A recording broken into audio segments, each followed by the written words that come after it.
Bonsoir à toutes et à tous. Cela fait plus de 8 heures de direct que nous sommes ici au Parc des Princes, qui est devenu en un jour le Parc des Princesses. On l'a rebaptisé ainsi.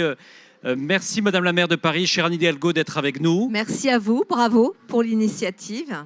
Voilà, depuis ce matin, beaucoup de débats sur les nouvelles règles du jeu. L'idée, c'est d'avoir mélangé le monde de l'économie, les femmes d'entreprise et les femmes sportives. Mais tout d'abord, j'ai envie de vous poser cette question. Ce Parc des Princes, vous le connaissez bien. Quelle place occupe le Parc des Princes, le Paris Saint-Germain? Beaucoup de soirées du samedi soir que vous passez ici. Oui, d'abord, c'est un lieu magique qui est un chaudron. Quand les matchs se font ici, il y a une ambiance très particulière et vraiment, c'est un lieu que j'aime beaucoup. Donc, ça occupe une place dans le cœur des Parisiens et des Parisiennes. Et d'ailleurs, une place qui a été ouverte beaucoup plus aux Parisiennes aussi ces derniers temps, puisqu'on a maintenant la chance aussi d'avoir une équipe féminine ici. Qui fait des prouesses. Je me souviens de l'époque où il fallait vraiment se battre pour que les filles puissent jouer sur cette pelouse. C'est pas tous les jours, c'est pas tous les week-ends, mais c'est arrivé quand même. Et voilà, donc c'est une place très très importante. En tous les cas, un lieu que j'aime beaucoup, vraiment beaucoup. Alors Anne Hidalgo, on a bien sûr parlé de ces nouvelles règles du jeu, comment aujourd'hui la société française doit progresser encore sur ces sujets de mixité. Et vous rappelez peut-être, Anne Hidalgo, j'étais à Brive pour la foire du livre, pour votre livre Anne Hidalgo, une femme française. Et je me suis replongé dans un chapitre que j'avais lu, parce que dans le premier chapitre, c'est sur l'engagement au féminin, avec les questions de mixité, d'expérience de l'égalité, la révolution de la parité, le pouvoir au féminin. On en a beaucoup parlé ici aujourd'hui. Et puis aussi le fait que c'est le temps des femmes. Vous avez été la première femme maire de Paris réélue. Ce temps des femmes, on accueillera tout à l'heure la présidente du comité olympique. Comment vous le ressentez et à la fois, quelles sont vous les voies de progrès que vous avez vues depuis votre arrivée en tant que maire de Paris sur les questions de mixité? Vous l'expliquez bien dans votre livre en disant finalement la question de l'égalité, le résultat, c'est la mixité. C'est l'objectif que vous vous fixez en tous les cas à l'échelle de la ville de Paris.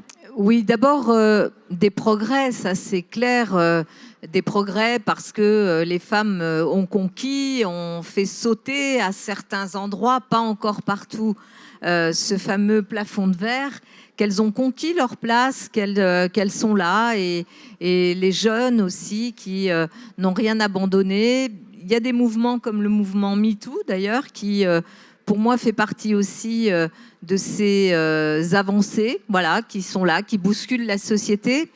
Des femmes qui arrivent en politique, qui arrivent dans les entreprises, mais en même temps, dans le sport aussi, bien sûr, mais en même temps, quand même, il reste encore énormément de travail à faire. Moi, le constat que je fais, c'est que la société, ici, dans notre pays, en France, les Françaises et les Français sont sûrement beaucoup plus en avance que les dirigeants du monde économique ou du monde politique et du monde médiatique, parce que on interpelle souvent le monde économique et le monde politique et rarement le monde médiatique, mais quel machisme, quelle représentation complètement erronée des femmes. Je sors aussi d'une campagne présidentielle où nous étions quelques femmes candidates et je pense notamment à Valérie Pécresse, le traitement très spécial, très particulier qui a été le nôtre, tout en nous disant surtout ne dites pas que parce que vous êtes des femmes, parce que ça serait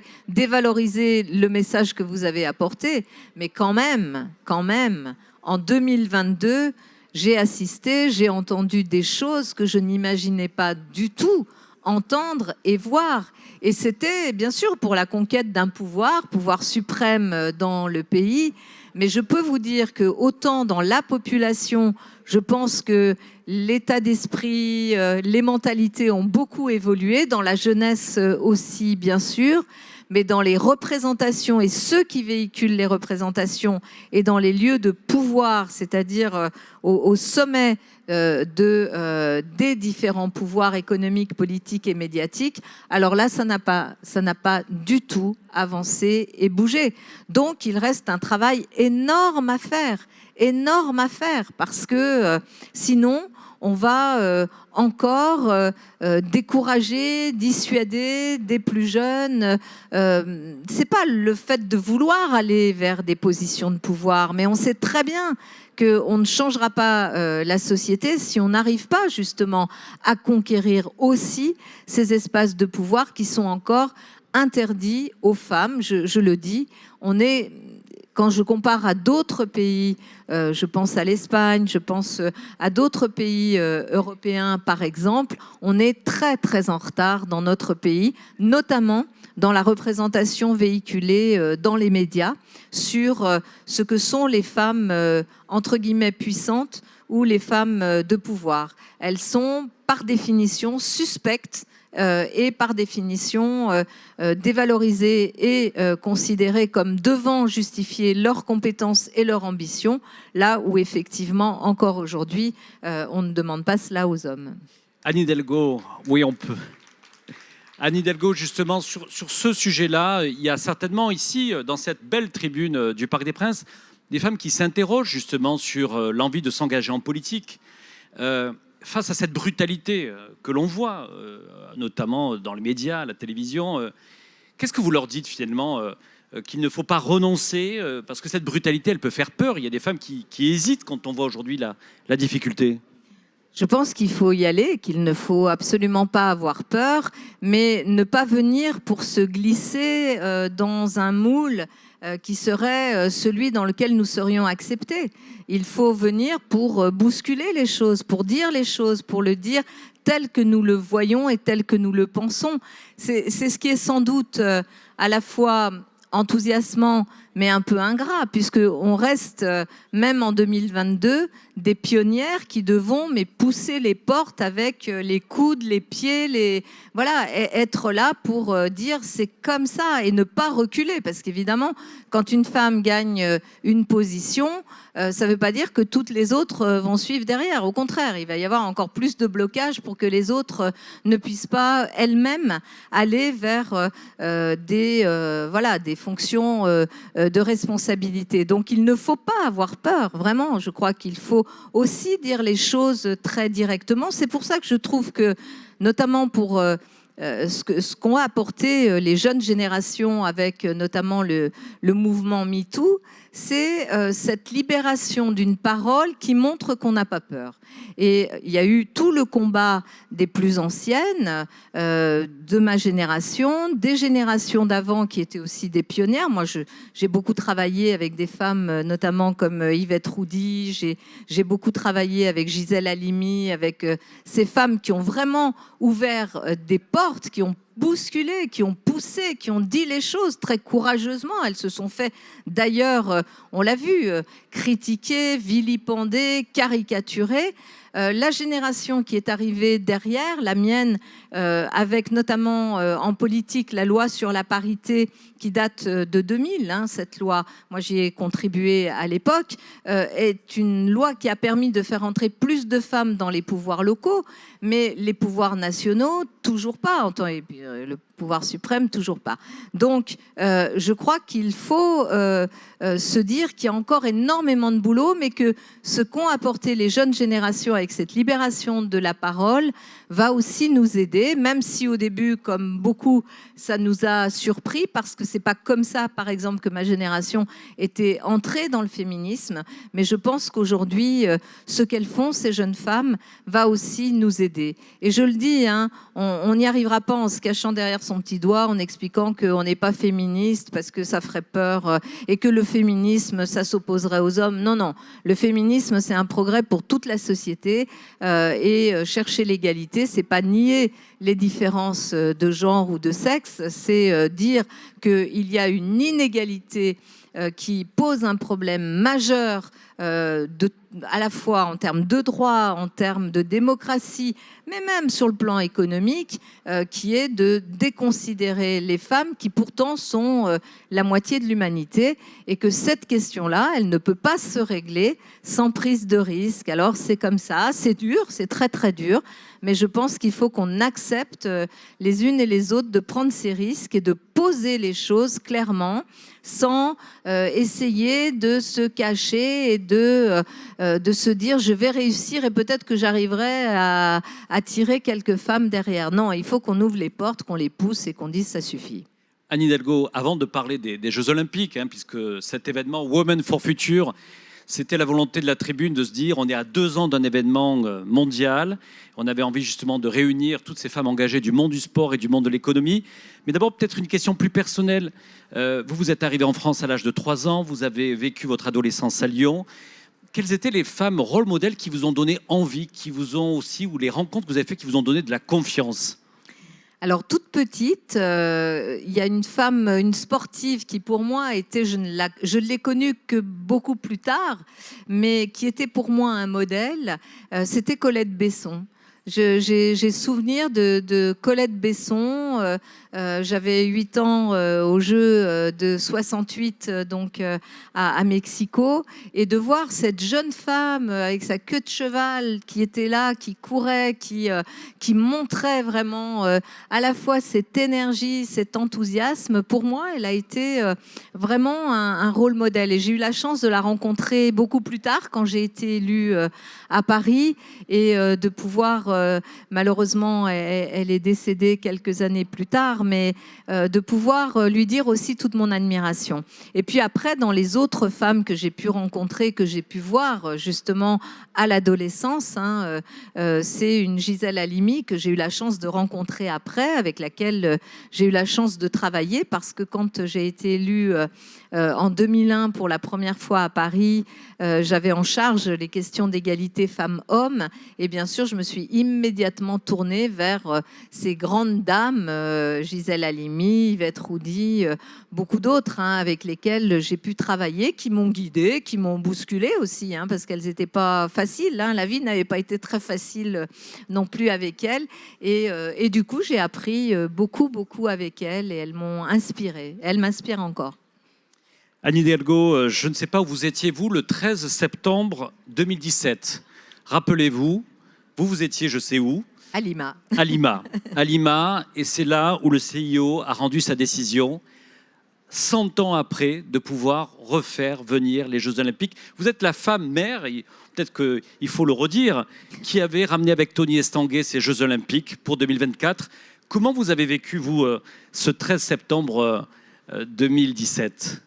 C'était une très grande joie, parce que c'est vrai que Paris avait échoué sur plusieurs candidatures, et lorsque en 2015 on s'est relancé dans cette candidature, d'abord je remercie le mouvement sportif, Tony Estanguet, à l'époque Bernard Lapassé, et aussi Denis Masseglia, le prédécesseur de Brigitte, qui étaient venus me voir, maire de Paris, et ils m'ont dit voilà, il faut qu'on reparte à l'assaut pour ramener les Jeux à la maison. Et je leur ai dit qu'est-ce qui fait que cette fois-ci on pourrait gagner.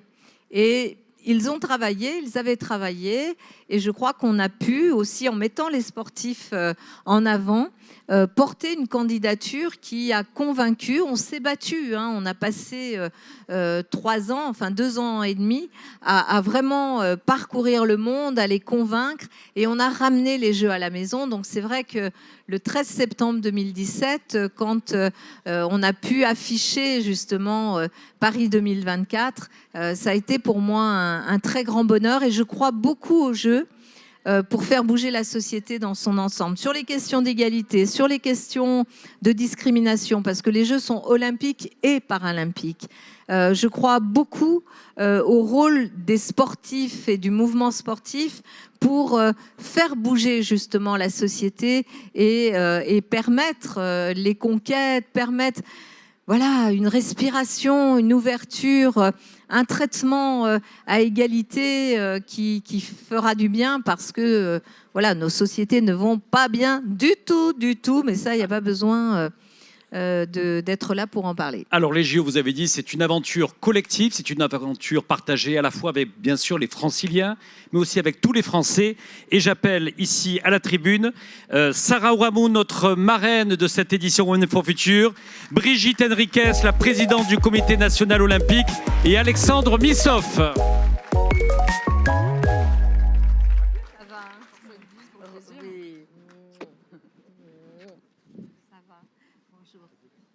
Voilà, c'est une aventure collective. Merci Sarah, merci d'avoir accepté d'être notre marraine de cette édition Women for Future.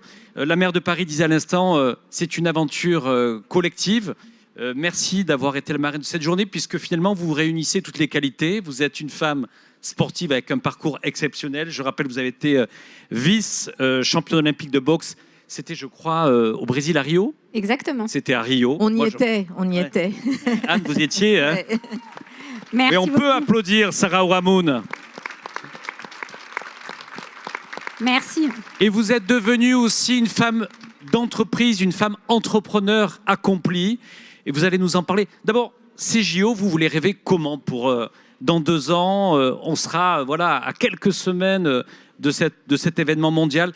Qu'est-ce que ces JO doivent apporter à bien sûr la région Île-de-France, à la Seine-Saint-Denis et à notre pays?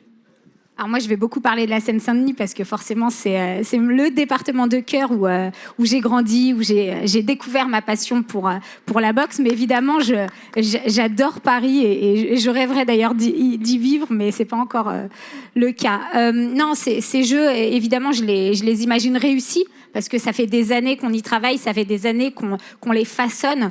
Moi, j'ai voulu m'engager dans toute cette aventure olympique pour tout l'héritage qu'on peut laisser de ces jeux, tout l'impact, tout ce qu'on peut faire en termes de culture du sport, d'emploi, de développement d'équipements. Et c'est aussi pour ça que j'ai donné aussi beaucoup d'énergie et beaucoup de cœur dans ce projet. Sarah, vous avez démarré, quand on a préparé cet événement, vous me disiez, vous avez démarré à Aubervilliers. Et à l'époque, quand vous essayez justement de vous initier à la boxe, vous étiez presque une ovni. Quand vous voyez aujourd'hui au Parc des Princes, à la fois, Anne Hidalgo l'a dit, il y a eu quand même un certain nombre de choses qui ont progressé. Il reste beaucoup encore à faire et moi, je me positionne comme un allié justement de cette cause. Donc, je sais qu'on a beaucoup encore à faire pour que cette mixité soit à la fois exemplaire et une réalité sur tous les sujets. Mais quand vous regardez votre parcours, le souvenir de votre enfance à Aubervilliers et aujourd'hui, peut-être de partager ces sujets d'égalité, de mixité de manière peut-être plus décomplexée, avec plus d'engagement, vous regardez les choses comment ? Quand je pense à l'époque où j'ai démarré la boxe en 96, il faut savoir que la boxe était interdite aux femmes à l'époque, en tout cas en compétition. Et là, bien évidemment, je vois les évolutions, mais il y a encore énormément de chemin à parcourir. Alors, on a eu la possibilité d'accéder aux Jeux Olympiques. Et là, je fais un focus vraiment sur la boxe. Et ça nous a permis d'être un peu plus visible, d'avoir un peu plus de moyens. Mais les écarts sont encore longs. Et il va falloir encore combattre à la fois sur le ring, mais surtout en dehors. Là-dessus, on va donner la parole à Brigitte Henriquez avant de revenir avec vous, Sarah, sur d'autres enjeux qui se préparent bien sûr pour 2024, qui est un enjeu aussi d'inclusion pour les quartiers. On va en parler. Brigitte Henriquez, je disais tout à l'heure, c'est la soirée des premières parce que ce matin, on a accueilli la première présidente ici du comité au niveau de la région Île-de-France. Elle avait été élue en 2013, première maire de Paris. Et vous avez été élue récemment la première présidente du comité national olympique et sportif français. J'ai envie de vous poser d'abord cette première question. On peut l'applaudir. Oui. C'est vrai que l'élection d'une femme à la tête, d'abord d'un monde sportif qui a été très longtemps trop masculin, vous l'avez vécu comment justement, à la fois cette élection et puis cette responsabilité d'être aussi un rôle modèle devant toutes ces femmes. Et je le dis aussi, on peut être un rôle modèle pour les femmes, mais vous pouvez être aussi un rôle modèle pour les hommes, Madame Henriquez. Déjà, c'était un grand moment d'émotion parce que, comme vous l'avez dit, voilà, c'était la première fois. Et puis la campagne n'avait pas été simple parce que je viens du football, vous le savez. D'ailleurs, si je peux me permettre, ici, on est chez vous un peu. Ici, on est non seulement, mais dans ma vie, en fait, ici, j'ai vécu des moments juste historiques. j'avais mis, je vais pas parler de ça longtemps, mais quand même, c'est symbolique. À l'âge de 5 ans, je voulais jouer dans un club et on a dit on prend pas les filles. Il a fallu que j'attende 12 ans avant d'en trouver un. Et en fait, on a joué en levé de rideau de PSG Bastia. J'avais 12 ans. Voilà, j'ai vu qu'il y avait Dominique Rochu qui était là. Et du coup, avec la sélection des Yvelines, on a joué sur ce terrain-là. Et puis après, avec Anne, quand j'étais manager de la section féminine du PSG, Anne a aussi permis, avec le Paris Saint-Germain, avec la Ligue de Paris Île-de-France, la fédération, qu'on puisse faire le premier match PSG-Juvisy. C'était le slogan, c'était le stade accueille ses princesses, le Parc des Princes accueille ses princesses. Et voilà, ça avait été aussi 6000 personnes dans le stade. C'était la première fois, c'était le premier match. Et puis enfin, pour terminer, pardonnez-moi, mais le 7 juin 2019, ici, il y avait 45 000 personnes pour France-Corée. C'était l'ouverture de la Coupe du Monde, donc j'ai forcément beaucoup d'émotions. Et c'est aussi une émotion comme celle-là que j'ai eue quand j'étais élue. Comme je vous le disais, parce que le foot, c'était évidemment pas le bienvenu dans le monde de l'olympisme, mais aussi parce que j'avais été élu par 108 fédérations, 58%, c'est vrai que c'était pas là qu'on m'attendait. Et le fait d'avoir été élu par un parterre de présidents, puisque vous le savez, peut-être pas, mais le comité olympique, c'est 109 fédérations maintenant, puisqu'il y a les échecs qui nous ont rejoints il y a 15 jours. Et c'est seulement 13-14 femmes présidentes, maintenant plus que 2 au niveau des fédérations olympiques. Et voilà, je pense que c'était tout un symbole. Et en tout cas, je me suis sentie un peu portée par tous ces présidents qui m'avaient soutenue pendant la campagne, qui était au nombre de 30-40. Et c'était vraiment cette sensation d'être portée par ce monde des hommes. Donc c'est pas rien. Donc c'est pour ça que j'ai dédié d'abord cette victoire aux femmes, parce qu'on n'aura pas le temps d'en parler là. Mais si vous saviez ce que ça m'a demandé de pouvoir oser candidater pour être numéro 1 et pas rester ad vitam aeternam numéro 3 ou numéro 2. Voilà, oser candidater, c'était déjà tout un chemin. Donc voilà, symboliquement, c'était quelque chose de très très fort. Alors, Madame la Présidente, on peut l'applaudir. Alors, Anne Hidalgo, quand elle est allée porter cette candidature avec Tony Estanguet, il y avait l'idée de faire des jeux différents, à la fois qu'ils puissent avoir des jeux, on va dire, les premiers impacts, à la fois du point de vue de la création d'emplois qu'il va y avoir, du point de vue de la transition écologique. Vous fixez justement dans cette dynamique, quels sont pour vous les enjeux aujourd'hui de tout le comité national olympique et sportif, sur quels seront ces enjeux s'ils sont réussis dans 2 ans? Pour vous, qu'est-ce qui reste à faire? Parce qu'il faut aussi les réussir dans 2 ans, mais il y a encore des enjeux, des échéances, une mobilisation aussi, bien sûr, de tout le Grand Paris, des Franciliens et des Français. Alors si on commence sur la partie économique, d'ici 2024, c'est 5 millions d'euros de marché qui auront été lancés avec les Jeux, donc c'est pas rien. 150 000 aussi emplois qui auront été créés pour l'organisation des Jeux Olympiques, donc ça c'est aussi un héritage qui est important. Et après, moi je dis toujours que les Jeux Olympiques et Paralympiques de Paris 2024, ils seront réussis si on a l'excellence organisationnelle. Et on voit bien qu'il ne faut pas se reposer sur ses lauriers par rapport à ce qui s'est passé ce week-end. Vous l'avez tous vu. Donc voilà, ça remet encore une alerte en disant on a beau être en France vraiment des experts de l'organisation des événements sportifs. Il faut toujours rester très, très, très, très vigilant.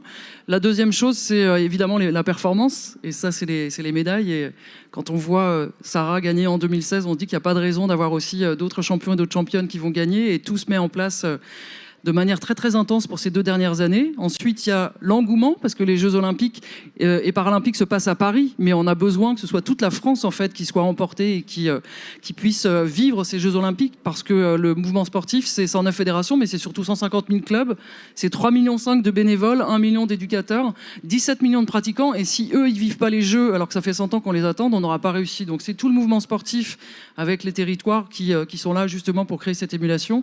Et enfin, pour terminer, c'est l'héritage des Jeux Olympiques, où quels que soient les événements, ils sont réussis s'il y a l'héritage. Et l'héritage des Jeux de Paris 2024, c'est quoi? C'est évidemment les infrastructures, avec là le plan d'équipement des 5000 équipements de proximité, mais aussi bien sûr, si on avait parlé, Anne, tous ces équipements qui datent de 1960 qui doivent être aussi rénovés. Il y a tout ce qui est lié à la formation, et ça c'est important que le CNESF puisse récupérer l'Académie Paris 2024 qui forme les bénévoles, qui forme les arbitres, qui forme les éducateurs, les éducatrices de toutes les disciplines sur les troncs communs. Et puis enfin, ce qui est aussi important, c'est tout l'héritage, on va dire, immatériel avec la culture sportive. Et c'est pour ça que les 30 minutes obligatoires au niveau des écoles primaires, c'est important. C'est important qu'il y ait aussi plus d'éducation physique et sportive au collège, au lycée, mais surtout à l'université et aussi dans le monde de l'entreprise. Donc voilà un peu ce qui attend, en fait, si notre héritage est réussi. En tout cas, ça sera par rapport à tout ça. Mais j'insiste sur les bénévoles, parce que les bénévoles, c'est eux qui font le sport français. Il ne faut pas se tromper de modèle. essentiel en France, c'est eux qui font le sport. Et 3,5 millions, c'est pas rien. Et depuis la période Covid, on en a perdu parce qu'ils ont changé leurs habitudes. Et ce matin, moi, j'étais aussi dans le 93 avec les services civiques et à Aubervilliers. Et je peux vous dire que la fédération l'UFOLEP et également l'Agence nationale de service civique ont mis en place des dispositifs extraordinaires. Il y aura 30 000 services civiques d'ici 2024 qui vont être déployés à la fois dans les ligues, dans les clubs, sur des missions de développement durable, sur des missions d'égalité homme-femme, sur des missions de tout ce qu'est le développement de la pratique pour tous.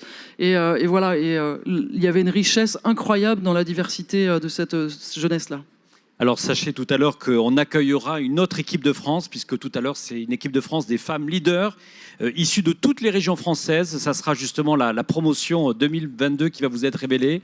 Et je salue le président de la Chambre de commerce de CCI France, Alain Di Crescenzo, puisque toutes les chambres de commerce sont mobilisées pour que ces JO soient aussi une fête, bien sûr, pour tous les Français. Alors le dernier volet, Anne Hidalgo, parce que vous aviez voulu aussi des JO qui créent des emplois, c'est un enjeu bien sûr important, au-delà de que ce soit des JO bien sûr qui contribuent à la transition écologique, qu'ils aient un impact durable, bien entendu en Seine-Saint-Denis et à Paris.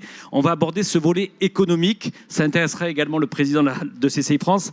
Merci Alexandre Missoff, vous êtes le directeur général de Paris Île-de-France Capitale économique, et vous avez produit un document très intéressant, vraiment que je vous invite à lire, je vous l'offre Anne Hidalgo. Vous vous êtes dit il y a 2 ans, finalement, quand on est dans la compétition mondiale, parce que finalement, on est dans une autre compétition. Paris, vous le savez, vous qui avez dirigé le C40, c'est-à-dire cette association des 40 plus grandes villes du monde. Des 100 aujourd'hui. 100 aujourd'hui, donc ça a grandi depuis. Et donc ce C40, on voit bien que Paris est en compétition de New York, de Londres, des grandes métropoles bien sûr d'Afrique et d'Asie. Et vous, Alexandre Missoff, vous avez dit peut-être qu'aujourd'hui, un des éléments de différenciation et d'attractivité de Paris, c'est le sport. Alors racontez-nous en quelques mots cette intuition et qui vous a amené à produire une étude que bien entendu à la Tribune, on s'est saisi de la partager et de la diffuser sur latribune.fr. Merci beaucoup Jean-Christophe Santara. En effet, donc Paris Île-de-France Capitale économique, c'est une association qui avait été fondée par la Chambre de commerce et qui a en charge le rayonnement et l'attractivité du Grand Paris à l'international. Grand Paris pensé comme un projet et pas forcément comme un périmètre. Et on a constaté que depuis trop longtemps, en fait, on avait ce discours d'attractivité autour d'un alignement de chiffres clés et on comptait un peu celui qu'on avait le plus, quoi. Et ça n'a pas beaucoup de sens. Personne ne s'installe à Paris plutôt qu'à Londres parce qu'on aurait 140 000 chercheurs alors qu'il n'en aurait que 138, parce qu'on aurait 42 millions de mètres carrés de bureaux alors qu'il n'en aurait que 41. Ce qui compte, c'est pas l'énumération, ce qui compte, ça va être le récit qu'on va en faire. Et autour du récit, il y a 2 sujets qui nous sont apparus comme déterminants pour construire cette image d'un Grand Paris rayonnant. Le premier, et c'est pour ça que je suis à double titre particulièrement heureux d'être ici, c'est celui de la mixité. Donc on a créé un cercle des femmes du Grand Paris pour montrer que les métropoles du futur, si on veut qu'elles soient accueillantes pour tous, il faut que tous participent à leur construction. Et quand je dis tous, c'est évidemment, ça inclut le tout. Et donc on a voulu mettre à travers le cercle des femmes du Grand Paris à l'honneur toutes les femmes qui, à des postes de responsabilité, travaillent sur la construction de ce grand projet. Et on a eu la chance d'être reçus à l'hôtel de ville et de faire plusieurs événements là-dessus. Et le deuxième point, vous l'évoquez, c'est autour du sport. Parce que le sport, ça véhicule 2 types d'images très rapidement. La première, c'est le sport qu'on va faire individuellement pour se sentir bien, pour être en bonne santé, pour se déstresser, quelque chose d'assez presque hédoniste. Et la deuxième, c'est l'élément de convivialité, c'est l'élément de vivre ensemble, c'est l'élément de fraternité, de lien social, de plaisir. Et toutes ces choses-là sont des sujets qui intéressent la construction et le développement des grandes villes au premier chef. Et pendant le Covid, on a vu qu'à un moment donné, on a eu le droit de sortir de chez nous pour 2 raisons. La première, c'était pour acheter à manger, la subsistance. Et la deuxième, c'était pour faire du sport. Donc on reconnaissait que dans les villes, c'était un besoin, en particulier dans les villes, un besoin vital. Et donc on s'est dit, si on arrive à pousser cette image que le Grand Paris est la métropole de référence sur le sport, on arrivera à changer son image et à la rendre attractive pour les investissements, pour le business, de manière beaucoup plus puissante que par d'autres éléments. Donc on a fait un sondage avec notre partenaire d'Opinionway, où on a posé à un panel de 710 décideurs économiques dans le monde 2 questions simples, 3 plutôt. La première, citez-moi une ville parmi les 5 qui est en pointe sur la tech dans le monde. Des gens répondent New York, des gens répondent Tokyo, des gens répondent Singapour. Ceux qui disent une parmi les 5, je ne vois pas, vous en avez 1%. Ensuite, on leur a dit, citez-moi une ville parmi les 5 qui est en pointe sur l'environnement. Paris arrive la première, Copenhague, Stockholm, etc. Ceux qui disent, je n'ai pas d'idée, 1%. Puis on leur a dit, citez-moi une ville parmi les 5 qui est une référence sur le sport. Eh bien, 92% des gens ont dit, aucune idée.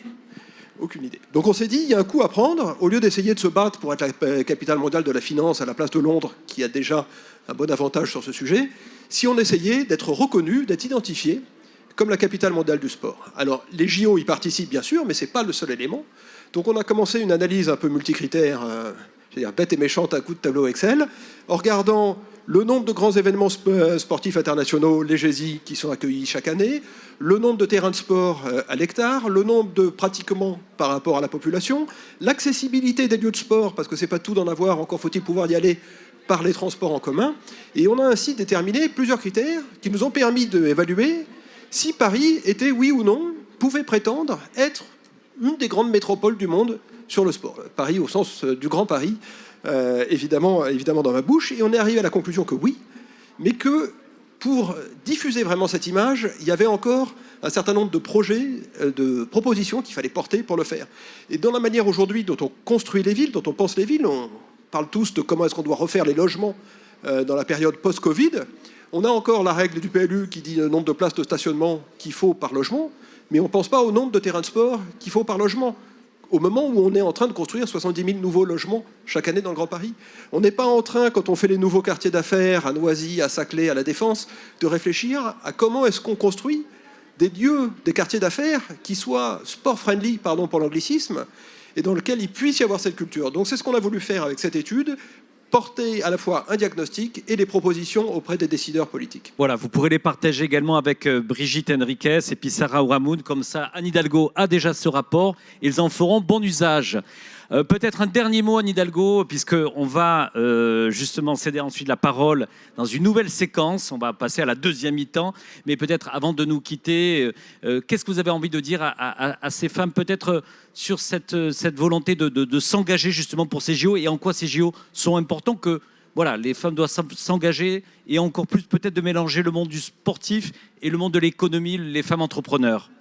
D'abord, les encourager, leur dire merci, parce que si elles sont là, c'est qu'elles ont envie de s'engager et de prendre part. Oui, le sport et les Jeux olympiques et paralympiques vont être un moteur, un accélérateur de plein de changements. Sarah l'a dit tout à l'heure aussi sur l'héritage environnemental qui va être aussi très important, et notamment Éric Orsena qui s'intéresse beaucoup à l'eau, l'héritage d'une Seine propre et propice à la baignade à un moment où nous allons vers une augmentation des températures.